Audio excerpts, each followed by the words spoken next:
বিশ্বজুড়ে আবারও বাড়ছে কয়লার কদর। হরমুজ সংকটে জ্বালানি সরবরাহ ব্যাহত হওয়ায় এমন পরিস্থিতি। তবে বিশ্লেষকরা বলছেন এটি কয়লার স্থায়ী প্রত্যাবর্তন নয়, যুদ্ধের ধাক্কায় সাময়িক উত্থান।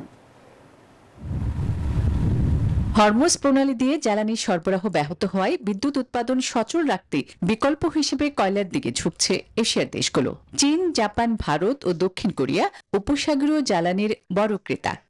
ফলে তেল গ্যাসের সরবরাহে টান পড়তেই বাড়ছে কয়লার কদর। বিশেষ করে বিদ্যুৎ কেন্দ্রগুলোতে দ্রুত সরবরাহ নিশ্চিতে কয়লা হয়ে উঠছে তুলনামূলক সহজ ও সস্তা বিকল্প। ফলে তেল গ্যাসের সংকট যত গভীর হচ্ছে, কয়লার বাজারে ততই বাড়ছে লাভের সম্ভাবনা। এরই মধ্যে সেই বাড়তি চাহিদার সরাসরি সুবিধা পাচ্ছে কয়লা উৎপাদনকারী দেশ ও কোম্পানিগুলো।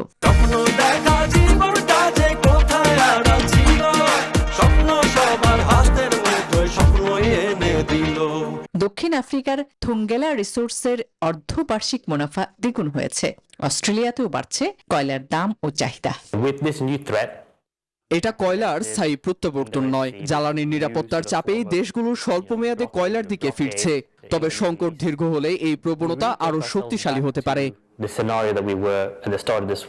বিশ্লেষকরা বলছেন এই সাময়িক বৃদ্ধি দীর্ঘমেয়াদে নবায়নযোগ্য জ্বালানির দিকে রূপান্তরকে থামিয়ে দেবে না, বরং বারবার জ্বালানি বাজারে এমন অস্থিরতা বায়ু ও সৌর বিদ্যুতের মতো টেকসই বিকল্পে বিনিয়োগের প্রয়োজনীয়তা আরও বাড়িয়ে দিচ্ছে।